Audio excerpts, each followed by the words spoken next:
වැරදි නිඩල් එකක් භාවිතා කිරීමෙන් ඇති වෙන්න පුළුවන් ඩැමේජස් මොනවද? skip stitches, cut hole සහ needle breakage.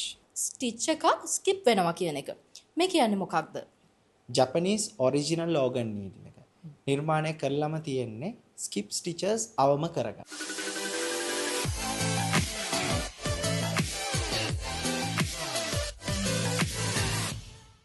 පොරොන්දු වෙන විදිහටම නීඩල් ගැන කතා කරන්න පුරුදු විදිහට අද අපි එකතු කරගත්ත එනුකව. එනුක ආයිබෝවන්. අයිබෝන් මලීෂා.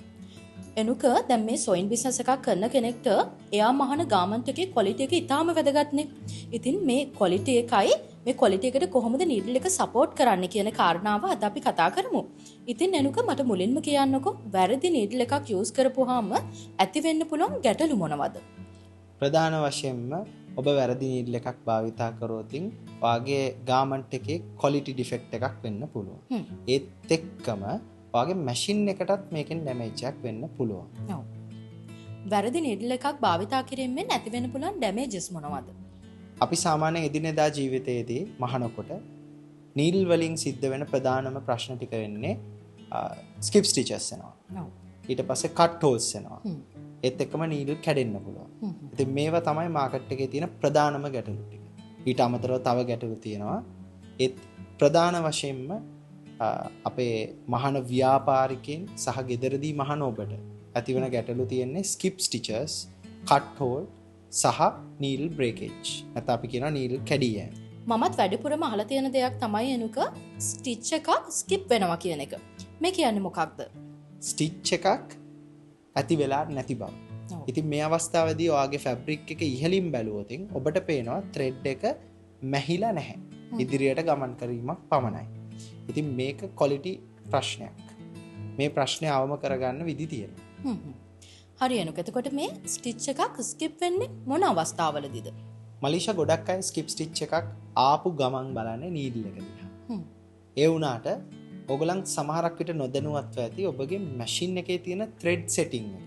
අපි කියනවා ත්‍රෙඩ් එක මැෂින් එකේ නිවැරදිව දමාගෙන තිබෙනවද නැත්නම් ඔබ ටෙන්ෂන් එක නිවැරදිව සකස් කරගෙන තියෙනවද? ඉතින් ටෙන්ෂන් එක ඕෆ් වුණොත් නැත්නම් ත්‍රෙඩ් එක හරියට මැෂින් එකට දමාගෙන නැත්නම් මේ අවස්ථාවේදී අනිවාර්යයෙන්ම ස්කිප් ස්ටිචස් එන්න පුළුවන්.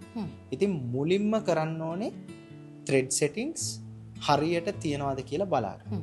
ඊට පස්සේ ඔබ බලන්න ඕනේ පෙර භාවිතා කරපු නීඩල් එකත් එක්ක දැන් නීඩල් සයිස් එක අඩු වෙලා තියෙනවා. ගොඩක් අඩු වෙලා තියෙනවා නම් ස්කිප් ස්ටිචස් අනිවාර්යයෙන්ම ඇති වෙන්න පුළුවන්.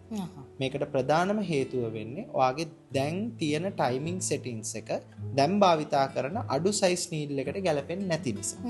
ඒකට පොඩ්ඩක් ටයිමිං බලා ගන්න පුළුවන්. මේකට ඔබට දැනුමක් නැත්නම් මෙකැනික් කෙනෙක්ගේ සහාය පොඩ්ඩක් ලබා ගන්න. එනුක නීඩල් වලට ස්පෙෂලිස්ට් කෙනෙක් වෙන නිසාම අනිවාර්යෙන්ම ඕකට සොලියුෂන් එකක් ඇති. ඔව් මලීෂා. Japanese original organ needle නිර්මාණය කරලම තියෙන්නේ skip stitches අවම කරගන්න. ඉතින් ඔයා original organ needle එකක් භාවිතා කරනවා නම් ඔයාට skip stitches එන එක ගොඩක් අඩුයි. skip stitches එන අවස්ථාවකදී ඔබ භාවිතා කරන needle size එක බැලුවට පස්සේ ඔයාට size එක පොඩ්ඩක් වැඩි කරොත් ගොඩාක් අවස්ථාවලදී skip එක අවම කරගන්නත් පුළුවන්. මම එනුකගේ නම්බර් එකත් සඳහන් කිරීමක් කරන්නම් 076 359 10යි 15. මෙන්න මේ නම්බර් එකෙන් එනුකව සම්බන්ධ කරගන්න පුළුවන්. ඔයාටත් නීඩල් ගැන දැනගන්න, ඒ වගේම නීඩල් මිලදී ගැනීම සිදු කරන්න. එහෙනම් අපි නීඩල් ගැන තවත් වැඩිදුර විස්තර කතා කරමු ඊළඟ එපිසෝඩ් එකේ. එතකන් සෙනමහන් අපිත් එක්ක එකතු වෙලා ඉන්න.